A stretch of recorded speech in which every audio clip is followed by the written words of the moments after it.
the lane. Now we Great reaction. Turbo Seraphine angle. If you get through this early game, the Seraphine, I mean, counters Rump, the what do you call it, the stack W, gives the movement speed, the shielding. It's 2-3 Drakes this game, or if they can just cruise through, use bot power to get first 2 Drakes, I think they're in such a good spot. Yeah. Your jungler was talking earlier, in fact, before we went live today, saying, hey, if you get Dragons, comes about objective focus 5v5s later into the game. The more it is about the individual power of stuff like the Neferi, the Taliyah ult making a mess of things too, the better it is for Vitality. Carl, where are you sitting at for Neferi at the moment? EU started playing it again. Like, it was only a week or two ago where this champion was not really picked at all. I mean, we were still playing it, to be fair. I mean, I think that is true. Champ still holds a lot of value. I think one of the, for sure, better AD options. Okay. He said Nisqy needs to send it. He finally gets one, but where's the damage? Jhin has to reload in 2025, and Nisqy is just getting whittled down. Lethal tempo and full stack ice. Cleanly done. Kazi gonna sit there, get the fourth shot, but it's not worth it. Lethal tempo still there, and ice takes him to town. We said it was a Yeah, for sure. Wait. Arrow. There's ulti. BDS is sending it all. Level 6, and as you said, Nisqy also no ulti, so what's he going to do? He's going to stand there. A third kill to boot over the ice. Ice is ready. Rumble into tanks.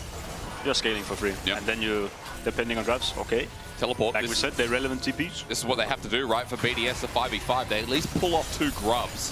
But Linces commits for a little bit more. He's got the smite available. 113 the same as well. One was stolen. Vitality are looking for all 5, but Call the Forge God comes through irrelevant, misses, gets a flash. Kazi cleanses away. Deadly Flourish does nothing on the side. Nuko, where's his contribution in the fight? He's got the equalizer up as Nisqy pops the ulti, but there's the Seraphine. He runs through. Nisqy's in a lot of trouble. He has to flash too, and BDS are now playing on low mana, but they've won the fight so far. Fourth shot goes awry. BDS looking for another angle. It's irrelevant. A searing charge into a wall, maybe, but Linces is into the back line onto Paris, but the Pantheon off 113. Where's he going? Somewhere else, it looks like. It's Vitality in the river. They make it so crazy in the top lane, and Nisqy adds to the fire. 113 gets 2. Like, it does feel like BDS are ticking their conditions so easily. And that Enchanter is going to become a much larger problem the longer the game comes on as well. BDS will just be taking this away. It depends on the 50-50 from Linces, but even though 113, by the way, 113 is down 2 levels. Talk about that in a second. Engages there, searing charge. Herald goes down. For Vitality, a soft contest turning into a harder one with Nisqy getting a bellows breath. Really nice, and as you said, Carl, simple. Yeah, but as well though, Vitality, double side tier 1, and they get to push out the wave. And the Pantheon coming down on top of them. The arrow narrowly dodged. 113's here though. He'll block some damage to shield up, but the mortal will of Nuko is going to drop. To Call the Forge God, a ram line down, and Nuko has nowhere to go. He runs, he tries, the flames out, but it's Sid on his side. At least in the past couple of weeks, like, they're very good at being proactive, I think. Even to their detriment. As I say that, I must have jinxed it, because Nisqy finds an angle, equalizer down onto ice, a shutdown, double seismic shove, but Nuke gets one of his own. Kazi has to flash to reposition. BDS not out of the woods yet, even at their own turret, the poke flies. Pretty good engage from Nisqy. They finally got their first kill, and the setup was pretty brilliant. They also stopped the dragon stacking as well, so it feels like they're getting something. However, Nuke just has to get out. Oh, that's happened at some point. My God, you're being more me today than I am. It's crazy. BDS gonna get mid turret. Okay, so that's something. Bit of golden click on irrelevant. I need some HP bars because this guy right now, he's just walking in. Where is the damage? They need everyone to hit him. Nuko needs to hit him, it feels like, with the burn. Call the Forge God finally some. He ults, he misses. Searing charge, also a miss into Nuko into melee range. I'm watching this top side because he's getting burnt down, but meanwhile, Kazi was selected and tortured. Vitality have 4 members on the right. BDS on the left. Dragon still contested, 113 at half HP. And while one of the carries is down, they still have the equalizer. Equalizer, everything laid in, but the Seraphine ult is huge. Ice jumped in, but he's going to go to his death. Paris, the next target, isolated, can't heal up. Vitality have finally found the fight. They select their prey and disintegrate them one by one. Position, especially. Even though the Jhin is dead, the equalizer's there for the damage. The Jhin doesn't do damage. The Rumble does. Yeah, I mean, especially as well, BDS. Okay. Only one.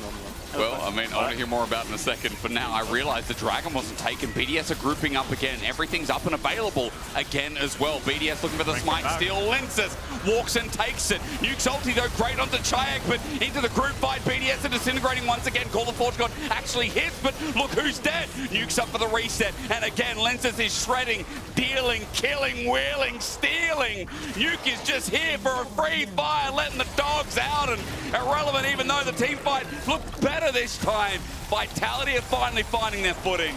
Huge fight for Vitality. They have the Baron, they get themselves the Dragon afterwards, they start taking towers, and all of it comes off of a fight where BDS once again can't find a single direction team fight. They allow way too many people into the backline, and they can't stand their ground effectively. Yeah, definitely. I mean, a huge team fight from Naku. I mean, you'll see it in the replay as well. His ultimate positioning, forcing the Ashe to walk back, and then he's waiting around the corner, and he gets a full combo. Look, this is not an easy comp to play from the position they were in the game. But Vitality, hang on a second, great flick back. Landed.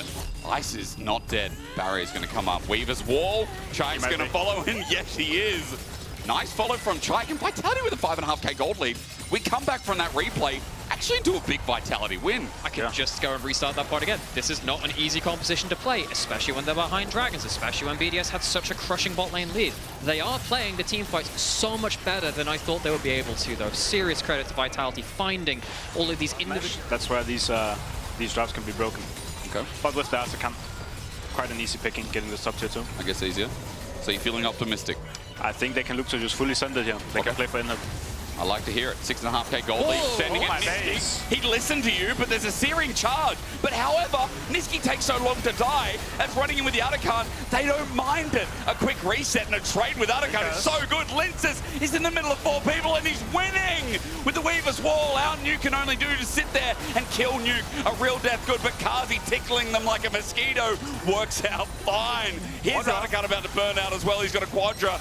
Carl, a Penta on the horizon, but Paris too far away. Kazi too low, but everyone else dead from BDS. Jin gets his favorite number. With this build, of all builds, the Mosquito's got a nasty bite. I'm surprised. I don't feel like this Jin was carrying the game, but Kazi, utility shows up big. Paris flashes away. No Penta in the end. Nuko takes the ace anyway. The timer runs out. Vitality. I asked Carl here, can they finish the game? They're not the cleanest of teams. They shut me up. 1-1-3, the last to go for a double ace. Vitality with game 1. And an insane last 10 minutes. Yeah, strong showing from Vitality in these fights. They were really... I think if Nago's top lane, I still think Yone's fine to play into that. He's a little weaker in lane than he used to be, but Nago, look, he plays all of his random stuff. I'll let him choose his matchup, let's be honest. That's right. I mean, Nuko is great. Levels. Especially now you started that charm, bit of a problem. Also lost the bone plating too. That's a good crash down. Gatling gun, ignite down. Niski might have to flash. I think he does, definitely. Heal burn first, the auto! Niski doesn't flash. First blood at first back. We're going to see the Dragon started up here, traded for the grubs on the top side. Niski just spotting this out. Vitality will have a moment where they hit the level 6 on the Ahri and on the Wukong to accelerate past the game and hopefully stop BDS from getting towards a safe point where they can, again, scale into the game and play towards their comfort 5v5 front-to-back team fights. But even that, I'm not sold because BDS in the early game is Kazi, as he slowly pushes out this wave. He's going to get ganked by Ice, by Paris. Niski walking into Fog of War. He has his flash available. Remember, he's going to burn it, and he gets out. Thank you to the grand entrance, but Niski, again, used everything to escape, and he has no health. Now Kazi is going to get flipped back. He is a little bit, so he'll take a little bit of a trade. Paris takes 2 turret shots back, though. Not so happy about that one. Who knew the day when Misfortune would get out traded by Corki? To be granted, though, there's a longsword in the inventory to match the Vampiric Scepter as 1-1-3 is zoning out. There's an engage from Niski. Arctic Assault over the wall. 1-1 clearing caps in that 2-0. He's been very important when BDS do go toward, hang on a second, steal there, and that's with Linces' smite being down too, so we won't have a smite for another one. Ooh, we might have some smiteless contests here if they stick around. 1-1-3, his ult still not up available though, and versus Cyclone, I don't know if you want to take that risk. That's true. Both of them used that smite on that first one. 1-1-3 got it though, so it does mean it's no 6. Still, when you have a Yone is one of the most annoying tower hitters in the whole game because he just kind of somehow rips his soul out of his body, flings it at a tower, uses the grubs, and then walks away with the plate. You can't stick him under that turret either, because he's very good at using those grubs. And we see some local wildlife getting brutally murdered. Thank you, Conservationists here. I support, you know, Dragon Conservation. Goodbye, Ocean Dragon. We loved you. Tech Sol, but still dangerous nonetheless. Linces as well with the Mega Blast Cone. He'll be in a perfect angle. BDS are going to get engaged on Linces. Watch him for now. Ice up against the wall. Niski shoves him. Quickness as well. 1-1-3, the defending factor. Niski sacrifices his life. That teleport comes through anyway is irrelevant. Now at full HP, but no Mega Naba. Vitality haven't found the pick they wanted. BDS to restart the Dragon. What a weird engagement from Vitality. They call in Nako because he's not in the best position. You do still have the bullet time. Things have somewhat reset, but now without a great engaged tool to lay into the bullet time. Face checking here. He takes half HP. That's the jungler. And Chayak now with his angle might have to pop the ult. He holds on for now. Orbit Deception, no poking damage, no lasting will. And Vitality, they haven't sought out the bill. It's BDS holding onto the table, the food, the dessert, and Nuke. As he runs after Chayak will get an ulti anyway. Chayak, his ulti still up and available. He didn't respect the shockwave, but Linz is now with a returning play. Nuke flashes as the ulti from Nako brings the play back. This Yone again carrying the play, but he's low. Still gets the knock up to go. Nako's alive. Look at Niski as well. He's rejoined in. Holding this game with 3 dragons, by the way. They got it. They're on Soul Point. One in the next 25 seconds. They don't have the best damage for it. I mean, if you leash it, it stays alive a little longer. I think it's until 45. We'll say and see if they can stick around and finish it off. I wonder if it changed with the Baron, though, because Baron doesn't spawn until 25 minutes. Oh, that's true. Yeah, no, sorry. You're absolutely completely right. That's all right. I'm just used to it back in the day. 6K at least. BDS still holding on to it. The eye exposed, and yeah, they're going to get Herald. They definitely are. Linces, his angle with Kazi as well. The setup there. Smite down, irrelevant. Mega Gnar, but look, they're turning onto 1-1-3. The quickness out from Niski. His angle would be good if he could stay alive. Only just the poke not connecting. But there's the crash down. A one-man shockwave. The bullet time lines it deep as Chayak now looks for a new angle himself, but Linces is out of Cyclone. He's out of maneuver. By 1-1-3 importantly. Nako's going to get himself tower on this top side, second of the game. Vitality. Up 2.5k now. And he has all gods of Europe. It's fun to remember back to them, remember some of our history every now and again. And for you folks who didn't start watching back then, honestly, go back and we'll learn some of those stories. Go sit back and watch them. He has too much of a lot of things. It's set up. All right, are you ready to get me going? Yeah. 15 seconds, it's Soul Point. Linces in. Great Cyclone onto ice. There's a Magnus Storm, though, a disengaged. Linces doing a good job until Niski sets up for the bullet time to spike down. The cannon's unleashed and you can't get from many places in League right now. Each dragon gives you 6% of it. Can be very important. Oi, oi, oi. That's going to open up things in a turret if they get the push, but look, it's 1-1-3 who's using it with a shockwave. Linces caught out, no engaged monkey anymore. Vitality have lost their core member. Niski runs away, losing his health, taking my tongue and finding anything more as Nako. His ulti's only a one-man. This is not what you want out of the Yone, who's so fed. Permafrost on top, but Nako looks for a re-engage. Jumps in, no other option. Vitality had it all together until this one play. A shutdown to Nuke, and for BDS, they've picked the pieces off one by one. Nice target selection. A bullet timeout is an afterthought, but Niski will not be in range to follow up. Nuke just ran away with that individual matchup. Yes, I think Chayak had a crucial charm in the pick onto ice a little earlier and will continue to have some pressure like that. But Nuke, if he is allowed to get the team-wide red buff, it's also very nasty when you've got a lot of auto-attackers. Can Linces get himself into the fight without the flash? Shockwave really dangerous in this choke. It is indeed, but I'm looking Linces for the setup. Engage Magnus Storm good with the bullet time as well. Nako in the back line, now on top of ice. He's a nuisance, he's a hindrance, he's a bother, and trying to do the same. Irrelevant, he's looking for his big starter moment, but he won't get it. Instead, he flashes away, running in Nako, his ulti, his last hit, Kazi finishes it off in the pit. It's Nuke again. He sits with his Orianna and he clears. Chayak has got nothing left in the tank apart from his W. A charm flash as well. When there's a nuke, there's a way for BDS. Just like you can split the atom. Back in control. They've also got Soul now as well. And the gold is skyrocketing in their favor. So much of it's in mid lane. There's a whole hat. Take that recent wins. They'll go towards this top side. There is a teleport on Nako. You could go behind this red buff. Does he feel like there's an angle? Niski might. He's got flash available as well, but jumping in. Chayak is just dead. He had ult available again. Second time this game he's died with ulti available. Nako says, screw it. I'm going to solo Atakan, and he definitely will. If you can solo this, maybe there is a chance they can get the GA and then go towards the Baron to fight it, but I just don't know if the timing is going to work out. Knocknako will get the GA for his team and then see if he can teleport up and contest the Baron. Remember, that goes to Chayak as well. He'll have to teleport in because he's a little bit low. So now that Artican's done, what can Linces do? His flash not available. Kazi looking for the ulti over the wall. It's a smite. Now Kazi's isolated, so that GA might be for naught unless he can find anything on ice, and he can't. GA used, teleport to match. Nisqy wants to stop the ports. Linces goes into the shadows. But all he will find is Paris. He will not pull the trigger. Paris is going to back away. He's not even going to try and stop the tempo here. Linces is just hoping for a little bit more. Hoping for Nuke. No. He's done a great mind game. Because they didn't see him go into Paris, he can go into Nuke. You're right. He pulls the Cyclone. Shockwave going to be used, so Linces needs another turn. He doesn't have his flash available, so Nisqy has to get involved. Now that the Shockwave's done, Nuke should be dying here, but he's surviving for long. For long! Not for long. Linces gets the shutdown. 2.5 item Ari. Yeah, you're a support Ari at this point. You're a support Ari. This far behind, it's really hard to do this. Big mistake. Charm comes out. Paris might be dead. Bullet time though from Kazi. He doesn't want to pull it out. Ice is coming to support this. Is turning into a full-blown fight. Nisqy flashes away. The poke from Ice is meaningful. Nisqy looks for a re-engage. Paris was still caught, is still low, and as the dodge comes through from Chayak, it's great. It's only for a charm, but Knocknako is over the wall, and he's Shockwave. The bullet time does nothing. Irrelevant might be a mini now, but he can tank it up. Vitality getting sliced and diced. All together, BDS get their grouped up team fight. Well, Nuke's got a hydrogen bomb and they're against a coughing bee, it looks like. It's a flash. He faked the flash. Chayak tried to get over the wall, but Nuke is akin to such devilish moves, and he'll delay the back. He'll be a nuisance. He knows he wins a 1v1. And Chayak will slowly but surely die. And this game going to BDS and going to a game 3. Oh, he missed.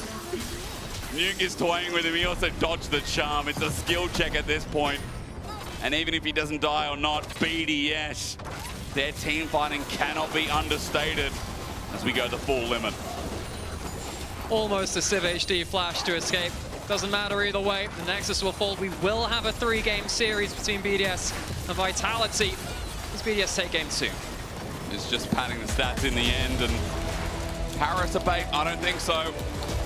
But hot damn, the Nuke deserve respect. I want them to lock it. They will indeed. All right, locked. Interesting drafts for our game 3. We finalize, and it does feel like for BDS, you know, normally with Nidalee comps, you'd be like, oh, okay, we're on a timer. It's only very, very near sight though, so it won't do too much until now. Yeah, Hextech Drake fires very rapidly, so Linces taking a lot of damage. There's the poke. Linces with the all-in. He flashes for this as well, but the win becomes lightning, now becomes death. 1-1-3 with the first kill. Make it a second one. Eventually, Kazi's buying time while Chayak is now into the thick of things, but Irrelevant bursting him down. Chayak wants to get out, but he too is denied. Irrelevant with the kill. Success for BDS. Like that. While all this is happening, you don't have an Aatrox coming into the play either. Well, Dominus going to be used. Tangle Barb's though under turret. Irrelevant's in a lot of trouble. He won't be able to Q heal through this one. He's going to try at the very least, but Kazi with a follow-up. Slice and dice only onto one. No minion wave means he doesn't get a reset. He might have to turn around, but the Tangle Barbs connects, and Kazi is going to reap the rewards. One kill back finally in this game for Vitality. Both supports making some plays at BDS. Feels nice. This early game, it's the biggest early game we've had this quickly. I mean that with... Well, they're like this, BDS, so they want to move towards it. No, they're not. I'll choose to give that one up. So Vitality. Kazi, hang on. Careful. Flash, is he going to do it? No, minion wave in the way. Paris was thinking about it for sure, as Nuke is going to face check here into an Aatrox after Dragon's done, but he buffers the Infernal Chains. Rocket jump out while Irrelevant. The cost of that, as well as getting grubs, is Irrelevant getting solo time with the turret. Plating as well. Chayak might have to use the Realm Warp to stop another wave being denied. Grubs to BDS. Dangerous when you have a Tristana. Yeah, this is the thing now. You're going to give a lot of plates over while all this is happening. You're just going to immediately bomb the turret. And while there's Demolish used by Knocknako on the bot side, full turret going to be spread between Nuke and Irrelevant. A lot of plate gold over towards them. And we just saw what Nuke did with a bunch of gold in that last game. He has been a very consistent late game damage source for BDS if they reach that point. It can peel for him. as someone who's new to the support role, see whether he can impact that a little later on. I think that they'll need him to be that big engage. Yes, there's a Realm Wolf to help. Yes, Knock can flank. He guessed the right dodge there. Didn't quite get the distance on it though. Niski in the brush, using the clones again, blocking that out. Good route. Banger Barbs again has been really great from Niski. It just slows down the play from BDS. Mid is open though, and Ice is going to use this opportune moment. Takes down the turret. 3K though, and still not over yet. Paris with the setup of a hook. Pop Blossom though does nothing. Paris set up the static field and it made it a nightmare as BDS now turn the play. They steal the Herald as well, and Irrelevant is chasing down Kazi in a lot of trouble. Paris wins. Well, Irrelevant might be getting dove as we come back to live though. Look at the wave thinned out, and with the minions gone, a little bit harder to kill, but eventually dropping regardless. Vitality, it's going to be a trade for them because Herald, not only that, sets up for Bob, but it's actually going to set up for another turret. They got 6 grubs as well. Yeah. With Nidalee E. And Tristana. All of that turret's gone. They are the demo squad right now. Bring out the TNT. And a turret goes down. It's a map masterclass here. And Irrelevant, I mean, also getting that top wave too. What's it like? Farming all 5 of them as well. And right here, this is terrifying. Right, yeah, there's a chance of a hook going like this. Pulls him in. A nice pick. Knock pops the ulti. He's surviving for now. Pop Blossom though. The flash disengaged. 1-1-3 not caught out. But Kazi flies through the map. Nicely. On the hook, but they can't get a kill out of it. They lose one instead. It's not over yet. Looking for something now. Irrelevant with the dominance. The hook lands again onto Niski. The first target secured. Irrelevant ran in to get the kill, but he's getting chased by Kazi. He can't deal with the fire. Chayak looking a while since we've seen that one come out. Both of them have the Shojin, which gives us some HP. Nuke will, again, get paid. Yay, bricks. He loves those things. Yeah, Atkan started up though in BDS. Let's see if they can land some skill shots. Niski's hovering over the wall. It's all about that Pop Blossom. You're right, no flash available. Paris is looking for an angle as Knock has found one onto Irrelevant. Irrelevant has just been tagged into the dominance. Knock has done his job, but now Vitality have to do theirs to steal. BDS have got an option. They've got a revive, but Kazi on top of Nuke. It's all about how the 5v5. Look at Chayak as well, spreading the love, spreading the demons, and inside at night, he cries and claws because Chayak, chasing down Ice, is ready to relive his past. A death, a death, a death. Everybody loses the Atkan. A steal, but Vitality wipe them all. It's just less gold going on. I'm seeing Vitality starting to win fights again. It's deja vu for game 1 as Paris is caught out. He flashes away. Pop Blossom. It catches the edge of Ice with the Tangle Barbs as well. Niski's done his job. It's all about rolls as Knock. His dive almost successful. Irrelevant with the dominance. He loses his edge of night. Re-engage for Knock, but Linces is frontlining. He pops the ulti. Kazi reposition onto Irrelevant, carrying the fight. And then they start to really hurt. BDS have good vision control, trying to catch Niski. Oh, caught him midway in the air. Doesn't know. It doesn't care. Paris. Beautiful stuff. Watch it now. Nuke with IE, I'm pretty sure. It's just going to go down. Baron there. Paris does it again. A great hook onto Chayak. Stunned up, but he can play the fight. Irrelevant gets out before he loses Baron, but this is an option for BDS. Watch Nuke yet again onto Linces, who doesn't land anything rooted up. Though the ulti, Nuke slice saved by his own device. Pop Blossom comes in, hits nothing. Ice now gets the hit. Knock is pulled in, the flash away. BDS's fight so close to going away too. Fight. Okay. Sounds like it's always sunny. It's always so close, isn't it? Soul Point. In that last fight, still a 2k gold lead. Ice needs to be careful. Realm Wolf's going to be used. He's got the edge of night that'll buy him some time, but he's rooted up there to become quite lightning rather. The dive is there. ISO gets damaged down as Kazi fighting from the right-hand side, but here comes Nuke again. They're still diving a mid-tier 1 turret at 30. Team of Vitality, as they dive too deep. BDS still have power on the side lanes to take down an inner turret in top lane. And BDS with a 6,000 gold lead. There it is. Boom, boom, that turret's dead. It's just gone. Vitality in such an important game for them, right? Yeah. I mean, that's a rise with HP as well. 1-1-3, like we said, it's just a matter about scaling in this game. Where's the frontline tank? Who can keep face checking? It's going to be Knock for now. Poke from Ice doesn't mean too much. He loses his passive. Linces flashes in, but he's all sent away. That's Nuke's ulti, but finally, Nesquik, not just a good-looking drink. He looks freaking amazing on Nico as well. Knock chasing 1-1-3, trying to predict the remnants of the fight. All it took was one from Vitality, and it finally came due. when they needed him the most. The Nico lands the ult. Those 6 deaths, just forget about them. Vitality might have just gotten what it takes to crack open the game. Look at the death time. It's 40 seconds, 30 seconds. Maybe it is. I mean, screw the grubs. They've got enough damage between the 5 of them. It's a wipe. Realm Warp in as well. Paris, he ain't sleeping well tonight. BDS had this game, but How? from mid lane to support, his one moment in the sun shows up big Vitality. 3 and 3, knocking the smile off BDS's face. When they needed him most, Nisqy answered. It was a rough game. I'm not going to put